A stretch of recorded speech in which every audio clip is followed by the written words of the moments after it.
Okay, so today's lesson is called Limiting Reagents. Our essential question is, how can we determine how much product is made during a reaction? So the goal of this lesson is to use the mole conversions we've talked about, the gram to gram conversions, and to figure out when you're given quantities of two different reactants, how much product you're actually going to make. So in order to talk about this first, we need to define some terms. So some terms that are going to come up when we talk about limiting reagent problems include the term limiting reagent. So when we talk about a limiting reagent, what that actually is, this is going to be the compound that runs out first during a reaction. So we could say that runs out, or we could say that is used up first in a reaction. So the important thing with this, the reason we have to figure out what the limiting reagent is that once the limiting reagent runs out, the reaction stops. So reactions are going to pause, or they're going to stop when one of the reagents is used up. So the moment that that limiting reagent is used up or it's gone, then the reaction is going to stop. So it's going to pause and you're not going to make any more product. So the limiting reagent, that one's going to be the compound that is used up first in our reaction. The other term that you are going to hear is the excess reagent.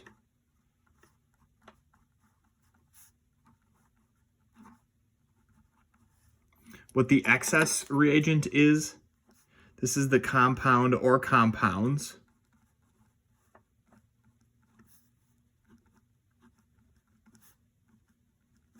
that are left over once the limiting reagent runs out. So these are the ones that are going to be left over. So we have our limiting reagents are the ones that are used up first.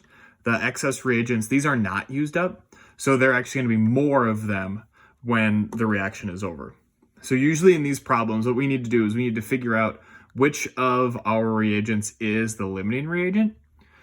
That's going to determine how much of a compound is made, how much product is made. And then what we can do is we can figure out how much excess reagent remains afterwards. One other term that you might hear, I'm just going to write this kind of as a star. Sometimes when you read practice problems, it'll say that something is added in excess. So if you see the phrase in excess, what that means is it means that that substance is the excess reagent.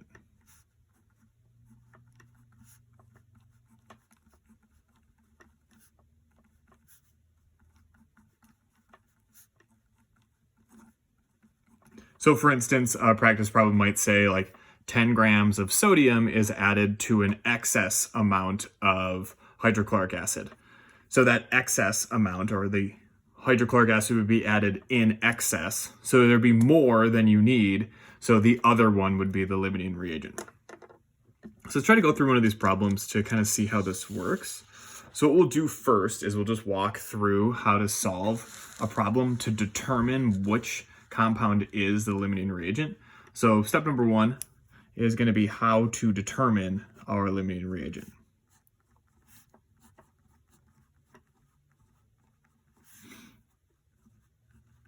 So how to determine what the limiting reagent, I'm going to abbreviate that as LR. So how to determine what the limiting reagent is. So probably the easiest way to do this is let's just go through an example. So let's start with a reaction of, we'll do nitrogen plus hydrogen, and that makes ammonia, NH3. So we have nitrogen gas plus hydrogen gas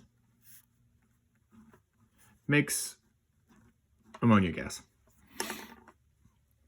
Let's say, just for sake of this problem, we'll say that we are reacting 20 grams of nitrogen reacts with, we'll even say 20 grams of hydrogen. And our question will be, how much ammonia is produced?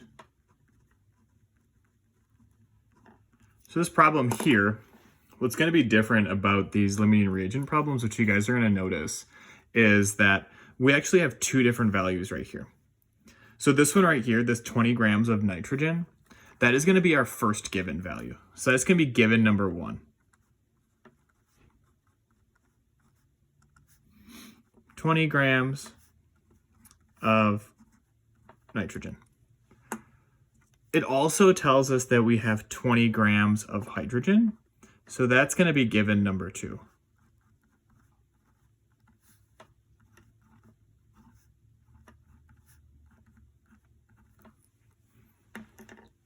In this situation right here, it's actually telling us how much ammonia is produced. So we know what our target is going to be. Sometimes it's just going to say how much product is made, or it's going to say what is your limiting reagent. If that's the case, you can just choose one of your products. It doesn't matter which one it is, you just choose one of them. So in this case, our target value is, we're going to say grams of ammonia. Just says how much, so we're going to assume that how much is mass. So the first thing we need to do in order to solve this is we need to balance out our reaction, because this is going to require the use of the mole ratio. So we're going to put a 2 here in front of that ammonia. So that would give us 2 times 2 nitrogens, which would balance out the 2 nitrogens. Also be 2 times 3 hydrogens, so that's 6. So we need to put a 3 here in front of that hydrogen to give us our 6 hydrogens. So now we have 2 different given values. We have 1 target. So what we're going to need to do is we're going to have to set up 2 separate bridges for each of our given values. So I'm going to set up 2 different horizontal lines. If we look at our mole conversion flowchart, in this case, we're going to be going all the way from grams to moles, moles to moles, moles to grams. So there's going to be 3 different conversions that we have to follow. We're going to have to follow 3 different conversions for each of our 2 bridges. So 1, 2, 3. 1, 2, 3. So this top one right here, this will be given number 1. So this is our first bridge that we have to do, number 1. And remember, this one is for the nitrogen. So we're going to start with our target or our given in the top left. So 20 grams of nitrogen. The first conversion we have to do based on our flowchart is dividing by the molecular weight. So we're going to do 1 mole of nitrogen on the top. We're going to do the molecular weight of nitrogen. So nitrogen has a mass from the periodic table of 14. And prove that too in my periodic table. So nitrogen's right there, mass of 14. So 14 times 2 is 28. So it would be 28 grams of nitrogen. So that's our first conversion right there, dividing by our molecular weight. Our next conversion is going to be the mole ratio. So it's going to be the coefficient of our target divided by the coefficient of our given. Our target is ammonia, and based on our balanced chemical equation, the coefficient for ammonia is 2. So it's going to be our coefficient up here, so 2 moles of ammonia, 2 moles NH3, and then it'll be the coefficient of our given on the bottom. Our given is nitrogen. That has no coefficient there, so it's 1. So it would be 1 mole of nitrogen. So that's our mole ratio. So right here, mole ratio. This one right here, this is our formula unit conversion. This was dividing by the molecular weight. And then this last conversion we have to do right here, this is going to be our multiplying by molecular weight step. In this case, it's going to be the molecular weight of our target. So our target value in this case is ammonia. So we're going to do the molecular weight of ammonia on top. Nitrogen has a mass of 14. Hydrogen has a mass of 1. So it'd be 14 plus 3 is 17. So 17 grams of ammonia over 1 mole of ammonia. And then we're actually going to set up our second bridge before we actually go through and do anything. So I want to make sure I don't screw this up. So our second given here is 20 grams of hydrogen.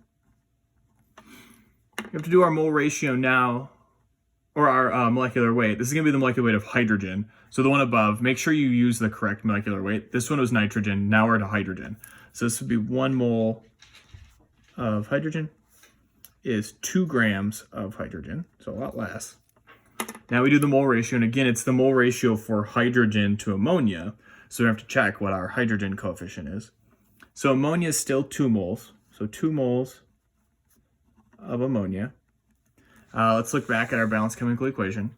It's 3 for hydrogen, so we're going to have to divide that by 3. So 3 moles of hydrogen on the bottom, because hydrogens are given. And then our target is going to be the same as before, so it's 17 grams of ammonia for every 1 mole of ammonia. So now let's go through and make sure things cancel out, and then we can punch into our calculator and get our answer. So grams of nitrogen on the top, grams of nitrogen on the bottom, perfect. Moles of nitrogen on the top, moles of nitrogen on the bottom, so those cancel. Moles of ammonia, so those cancel. And we're left with grams of ammonia, which is our target, so we're good. Do the same thing for the bottom. Grams of hydrogen on the bottom, grams of hydrogen on the bottom. Moles of hydrogen, moles of hydrogen, moles of ammonia, left with grams of ammonia, so we're good. So now we can get out our calculator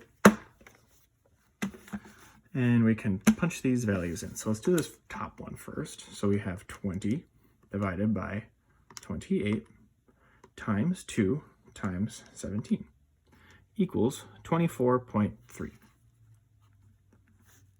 that'd be 24.3 grams of ammonia. So just make sure I do it right. I don't want to screw this up because I did just make up these numbers. Yep, looks good. So I'll move down to the next one. So we have 20 divided by 2 times 2 divided by 3 times 17. So that gives us 113.3 grams of ammonia. So what these two numbers mean right now, what these two numbers actually tell us, it tells us how much ammonia can be made based on those two different amounts of our givens. So what this 24.3 grams of ammonia means is that we can make 24.3 grams of ammonia if we have 20 grams of nitrogen. What this 113 means, this 113.3 grams of ammonia means we can make that much if we have 20 grams of hydrogen. So what we need to do now is we look at these two numbers right here. Whatever one is our lowest, we're going to circle that.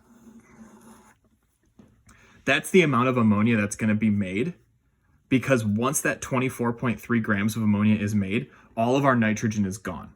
So once this amount is made, the reaction stops. So the reaction stops after we make this much. So the reaction stops when 24.3 grams of ammonia are made. And what that means is it means the 20 grams of nitrogen is our limiting reagent. So we know that our nitrogen is going to be our limiting reagent because it made less ammonia. So whatever one makes less of your product, that one is your limiting reagent, which means that our hydrogen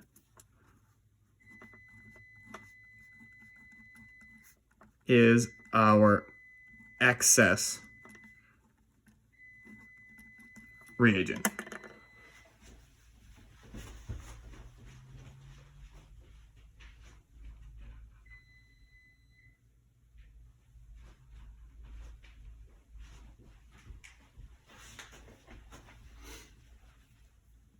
So then the next step from these problems, what this is determining here is it's just telling us which ones are limiting, which one is our excess. The next step for this is to actually figure out how much excess reagent remains. So we'll move on to that. We'll just use this exact same problem and we'll just kind of answer that question above. So we'll say how much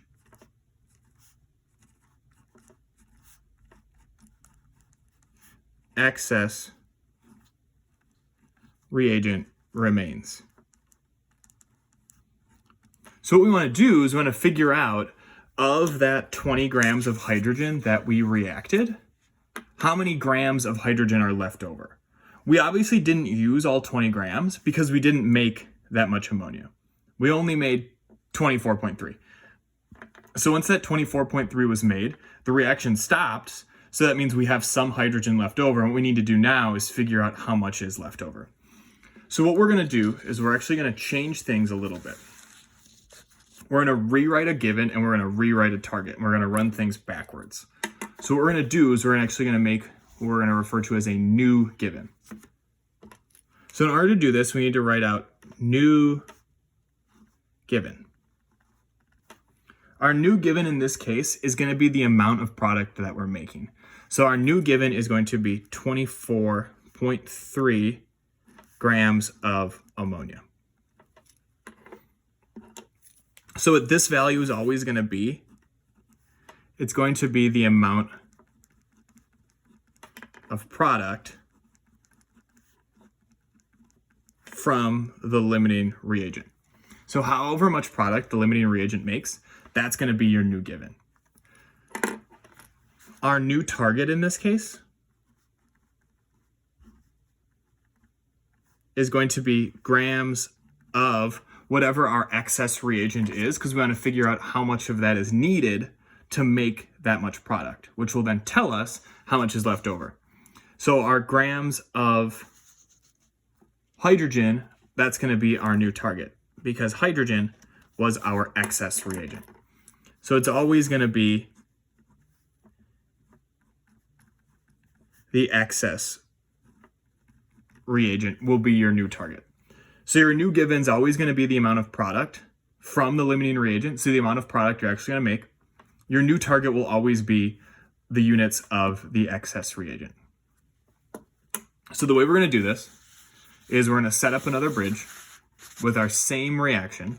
There's only going to be one bridge now because we only have one given. Still a gram to gram conversion, so we still need to have 3 vertical lines. So our new given in this case is 24.3 grams of ammonia. And in this case, we're actually doing the same thing we did before, but we're going to be going backwards in this case. So we're going to be going from our products back to reactants. So 24.3 grams of ammonia. If we look again at our flowchart, we have to now divide by the molecular weight. So that's always our first conversion. So the molecular weight of ammonia is 17. So it'd be 17 grams of ammonia for every 1 mole of ammonia. The next conversion we have to do is our mole ratio. It's going to be the coefficient of our target over the coefficient of our given. If we look back all the way to the beginning at our balanced chemical equation, which is right there, we have to take the coefficient of our target, and our target in this case is hydrogen. So the coefficient of hydrogen is 3, and we have to divide that by the coefficient of our given, and our given is ammonia, so that would be 2. So it's going to be the coefficient of our target, which is 3, so 3 moles of hydrogen, divided by the coefficient of our given value, which is ammonia. And just checking so I don't screw this up. The coefficient for ammonia is 2. So 3 moles of hydrogen over 2 moles of ammonia. Remember this right here, this is our mole ratio. And then our last step is we're going to multiply by our molecular weight. I use pink because I like pink. So multiply by the molecular weight of our target. Our target in this case is hydrogen.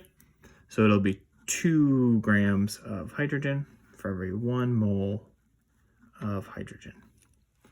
So now let's make sure our units cancel out before we calculate anything. So grams of ammonia, moles of ammonia, moles of ammonia, moles of hydrogen, left with grams of hydrogen, which is good because that is our target. Now we can get out our calculators and plug the values in.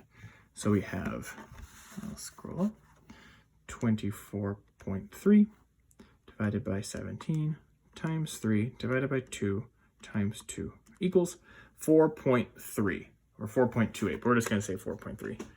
Sig figs be damned. 4.3 grams of hydrogen. What this number right here is telling you, this is the amount of hydrogen needed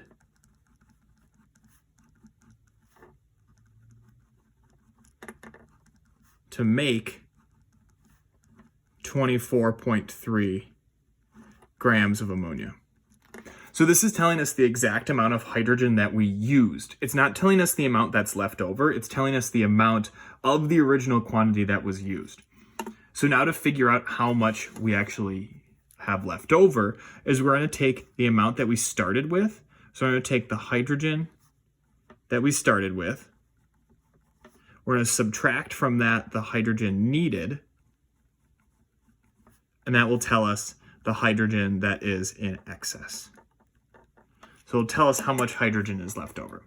So we started with 20 grams. It's telling us that we need 4.3 grams, which would mean we have 15.7 grams left over. So that would be our answer. There's other ways to do this. This is the most straightforward, I think. There's other ways where you can subtract a little bit earlier, and it'll give you an answer a little bit differently. So someone who's learned this in the past, or if you look it up on like Khan Academy or look it up online, you might get a different way to do this. But this works. I think it's pretty straightforward. Hopefully that helps.